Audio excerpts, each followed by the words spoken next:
para pengikut Nabi Musa disiksa agar menjadi sesat dan mengikuti kembali perintah Fir'aun. Istri Fir'aun yang dulu merupakan ibu angkat Nabi Musa turut mengikuti ajaran Nabi Musa. Dan ketika Fir'aun mengetahui hal tersebut, Fir'aun langsung menyiksa Asia, istrinya sendiri, hingga meninggal dunia. Nabi Musa pun berdoa agar Allah menurunkan azab kepada Fir'aun dan pengikutnya.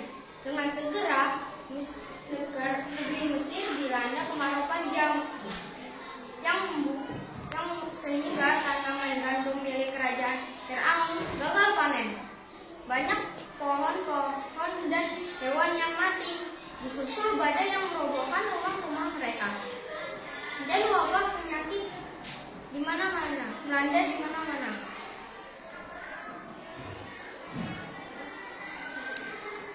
Dalam keadaan demikian, para utusan mendatangi Nabi Musa untuk berdoa kepada Allah untuk mencabut azab itu.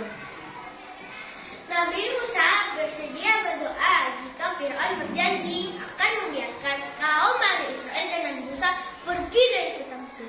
Nah, azabnya pun sudah berhenti dan keadaan kembali normal.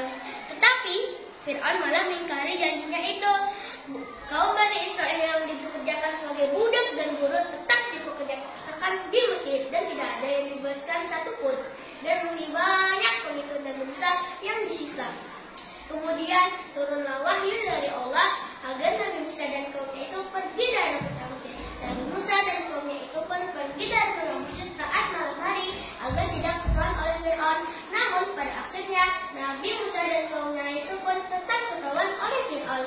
Fir'aun dan ribuan bala tentaranya pun segera menyusul rombongan Nabi Musa. Ketika Nabi Musa sampai di tepi Laut Merah, mereka tidak dapat melanjutkan perjalanan karena terhalang oleh lautan. Para pengikut Nabi Musa menjadi panik karena Fir'aun dan bala tentaranya tampak mau membunuh mereka semua. Jangan takut, Allah Subhanahu wa Ta'ala bersama kita, kata Nabi Musa sambil mengulurkan tongkatnya ke laut. Seketika laut terbelah menjadi dua dan memberikan jalan kepada Nabi Musa dan kaumnya. Para pengikut Nabi Musa segera berjalan di tengah-tengah laut. Nabi Musa dan kaumnya itu pun sampai di daratan seberang. Fir'aun pun tiba dan menyusul melalui jalan dari laut yang terbelah itu. Tetapi mendadak laut yang terbelah itu menutup seketika kembali seperti semula. Fir'aun dan ribuan bala tentaranya pun tenggelam di Laut Merah. Semua binasa, tidak ada yang tersisa satupun.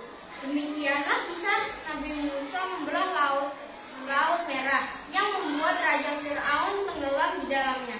Semoga serangkaian